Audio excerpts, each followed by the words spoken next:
coopérer pour passer les crises. Alors RIPAT est à la fois COFA dans le parcours, collée d'alumni CECBFC. Vous la connaissez. Je te passe la parole, RIPAT. Merci Anne-France. Merci. Si je parle comme ça, est-ce que tout le monde m'entend? Super. C'est bon? Super. C'est parti. Oui.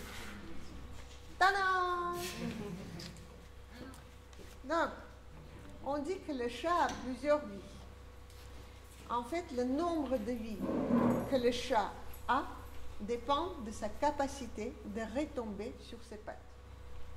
Si je devrais me comparer à un chat, je suis à ma 4e vie aujourd'hui. Bonjour, je suis Rima Manoukian. Je suis née en Arménie, un petit pays montagneux de l'Outre-Caucase, enclavé entre la Turquie, l'Iran, l'Azerbaïdjan et la Géorgie. Sa capitale est Yerevan, c'est ma ville natale. Qui dit l'Arménie soviétique, dit ex-URSS. Qui dit ex-URSS, dit l'effondrement d'une société. Durant ma vie, j'ai connu un effondrement de la société et 2 effondrements monétaires.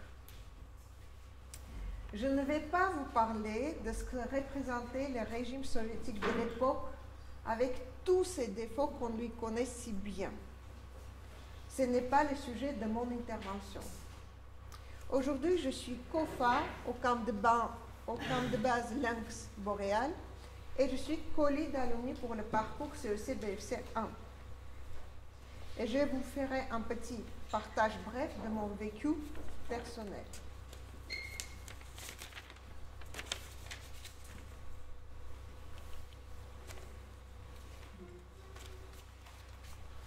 Mon père était un ingénieur de formation.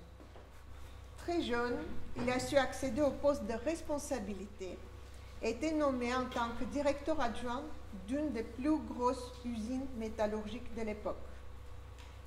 Ma mère était une scientifique. Ma famille menait donc un train de vie assez aisé en possédant son propre appartement 2 pièces, d'un frigo, d'un aspirateur et d'une télévision. La robe que je porte sur cette photo est celle de ma grande cousine. Sur cette photo, nous sommes sur la place centrale de Yerevan.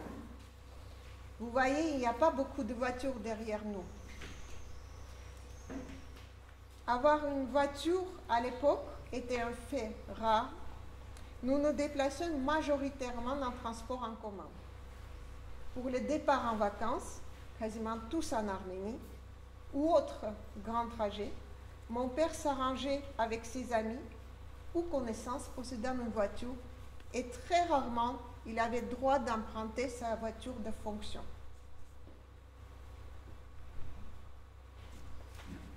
Et puis, les années transitoires sont arrivées. Ce sont les années de fin du RSS. L'Arménie, comme un nombre d'autres républiques soviétiques, aspirait à son indépendance. Et un système, quel qu'il soit, même s'il est en agonie, quand il se sent en danger, il se défend. Il le fait avec tous les moyens en sa possession. Sur cette photo, je suis avec mes amis d'études. Nous sommes devant un réel char de l'armée en plein centre de la capitale. En effet, pendant un certain moment, le système en place, ses moyens de défense déployés et le quotidien ordinaire des gens cohabitent ensemble. Quoi qu'il arrive, la vie continue.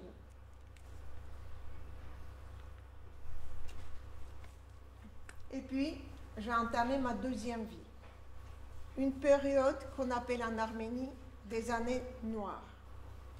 L'URSS n'existait plus. Chaque pays le composant est devenu indépendant. Les nouvelles frontières sont nées. Les approvisionnements ont été rompus, y compris ceux de la nourriture et de l'énergie. Nous n'y étions pas préparés. nous nous sommes retrouvés privés de gaz, de pétrole, d'électricité.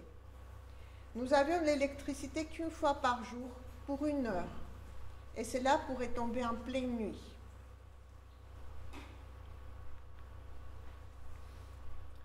« 80% des forêts arméniennes ont disparu pendant cette période.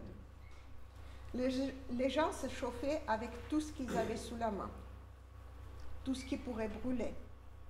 Bois, plastique, bancs de jardin, parquet, livres.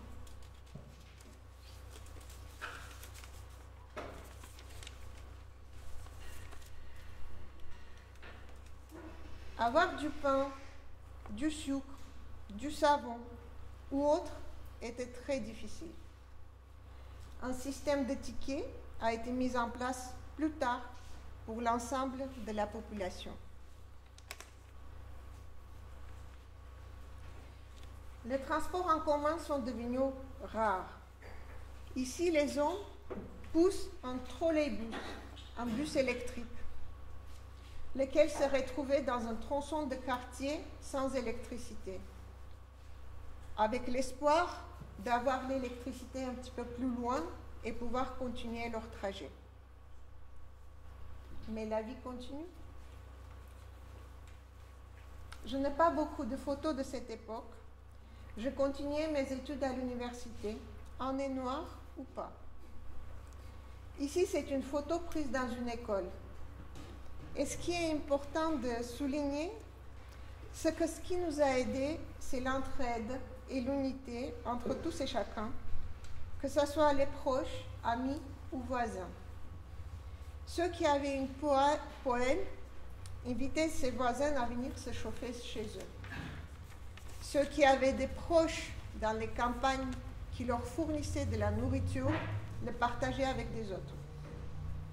Ma petite cousine de 8 ans de l'époque avait reçu pour les fêtes de fin d'année 500 grammes de sucre. Je ne sais pas si vous réalisez qu'est-ce que représente un demi-kilo de sucre dans ces conditions. L'entraide était primordiale. C'est cela qui nous a permis de traverser cette période transitoire. La vie continue. La lumière est revenue dans la ville. Les années noires sont passées. La jeune Arménie indépendante a commencé de se remettre de cette période et de se reconstruire. Cette photo est récente. Il y a beaucoup plus de voitures aujourd'hui sur la place de la République qu'à l'époque.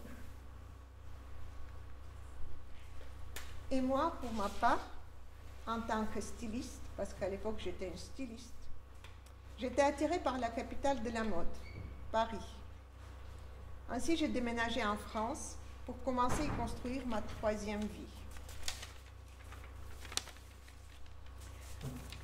Mon seul souci à cette période parisienne, laquelle a duré plus de 15 ans, était de faire ma place et de construire une carrière. Tout cela était avant que je ne découvre le changement climatique. Quand j'ai lu les extraits du rapport du GIEC en 2017, tout est basculé. En m'appuyant sur mon vécu personnel, je compris instantanément à quel point les changements qui nous attendent sont importants, à quel point tout est interconnecté et fragile, et à quel point il est important de s'y préparer. Car qu'est-ce qu'on aurait aimé d'être préparé aux années noires à l'époque? À aucun moment de ma vie, je n'aurais imaginé de me retrouver en face de dirigeants pour témoigner de mon expérience. À aucun moment, je n'aurais imaginé que j'accompagnerais les entreprises pour les aider de retomber sur les pattes. Mais voici que je suis devant vous, et si j'ai un message à vous passer, ce serait le suivant. La vie sobre peut être heureuse. La coopération et l'entraide sont très importants. Nous avons tous la chance de pouvoir nous préparer au changement et d'être précurseurs de changements positifs.